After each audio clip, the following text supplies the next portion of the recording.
Looks good. No dents?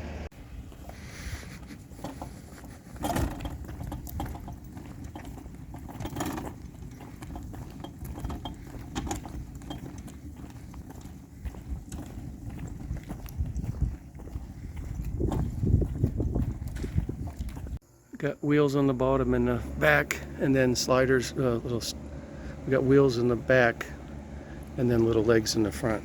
Okay.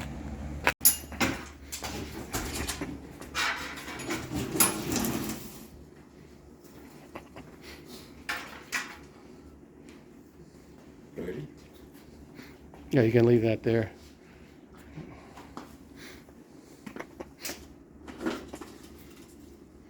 Does that back stay open like that? Yes. No opening there? No cover? Yeah, no, that's the way it is. I'll take a picture of that. Oh, this back is open. That's interesting. And that tray's there to catch water, right? Yes.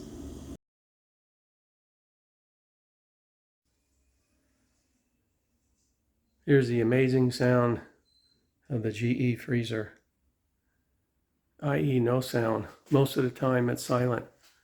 Every once in a while the compressor kicks on. You can hear it run with a little bit of noise, but not much. But the way a modern day freezer should sound. Let's take a look inside. All right. Got one drawer, 1, 2, 4 shelves. We've got 1, 2, 3 shelves came with it. I think there's a possibility for another door shelf, but it would overlap here. These shelves are wide apart, so we got baskets. I think we're going to get a couple more. It's a bit easier to keep things from falling out. You know, in a refrigerator, everything is stacked with mostly, you know, like ice cream things. There's a bottom and a top where you see containers like this. But here, you have a tendency to pack things in. Could make things hard to find. But they're plastic coated metal. You can adjust them about 2 inches on that shelf, but not the top shelf. So these 2 middle shelves can be adjusted, and not the bottom shelf. This just rides on the plastic when you're opening it. And still relatively new for us.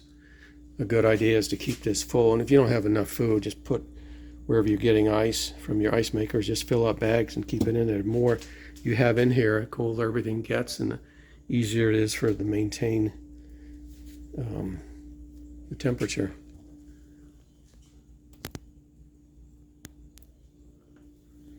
Tamales, homemade by Mrs. G.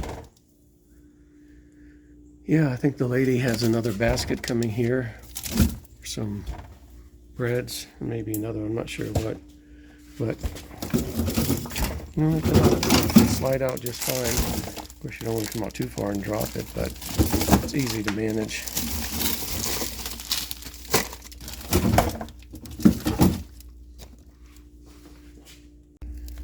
There's not a lot of settings here. You scroll through settings, you can have cold, colder, coldest, and turbo freeze, which freezes for a bit and then we'll shut off and go back to the cold setting.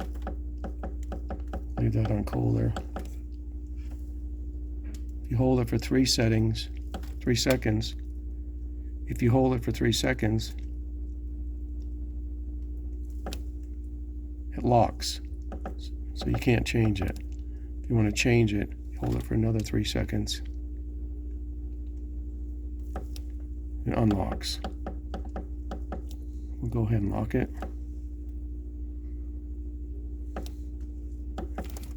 That's the only setting there is, the only control.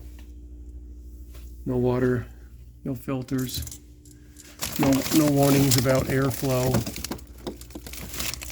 no even temp type situation where the fan's always running. So far, it's doing a good job and it's really silent. I'm gonna raise or lower front leg, just get a flat. pliers, turn it, put a level on the top. It's got some white plasticky things around. You can see the white stuff has degraded a bit. I'm not sure what that's all about.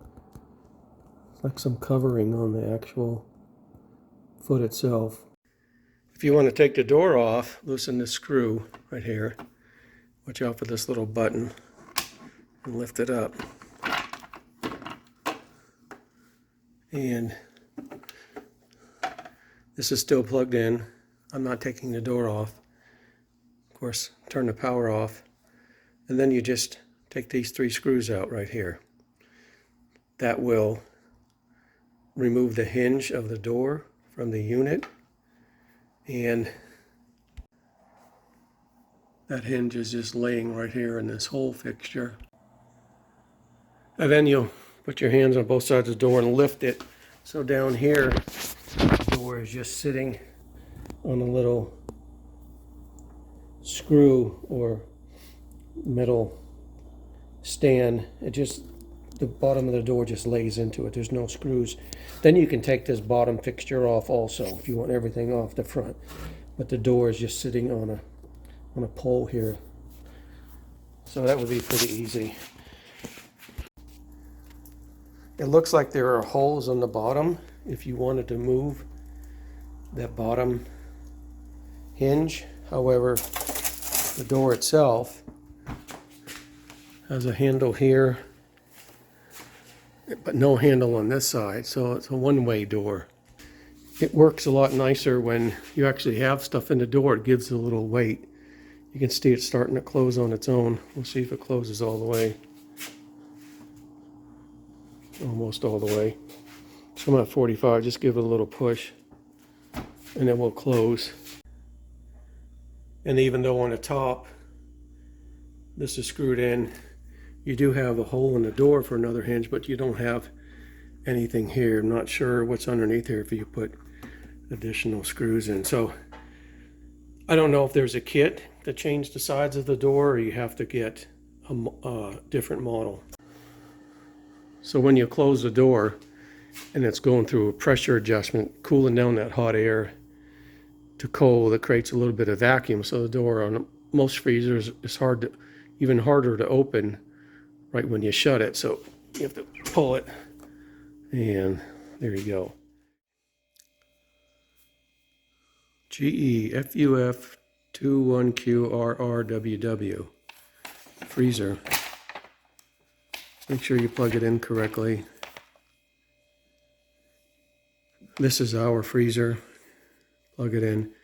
And we only have this little temperature panel inside of here. As I said, you keep pressing settings and it'll rotate through. If you hold settings 3 seconds, it locks it. 3 seconds, it opens it. Cold temperature is -14. Colder is -18. That's where we set ours.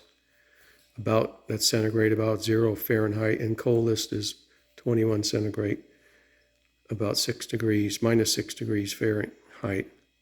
Turbo freeze, when you're in this mode over here, you put on turbo freeze, the freezer will keep running for 8 hours. So the compressor is going to keep running until it exits automatically, returns to the previous setting.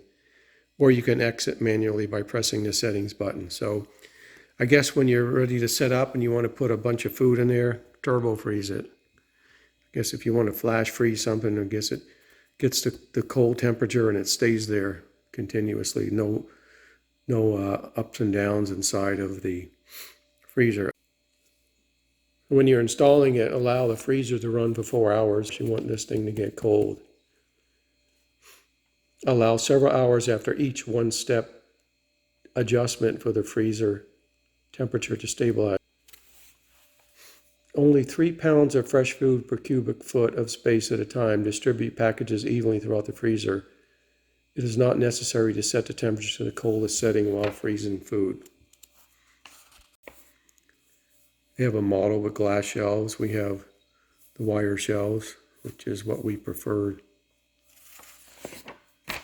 And looks like they have a couple types of doors. One with 4 shelves that are clear, 4 shelves that are opaque, and we got the 3 shelves that are white. Didn't know these options were available. That means there's probably different model numbers for you to get the different types of doors. If you're going to clean the freezer, unplug it. You use a soft clean cloth or a sponge, mild detergent. Overall, really good appliance, GE Appliances. It's now owned by a conglomerate Chinese corporation. But they do make a good freezer. Got a lot of space. No frills. It's in the garage. I don't want any frills. I just want it to hold a lot of stuff, not run noisy next to my toolbox, and to keep everything very cold. So with that, so far, after a month, we're pleased with it.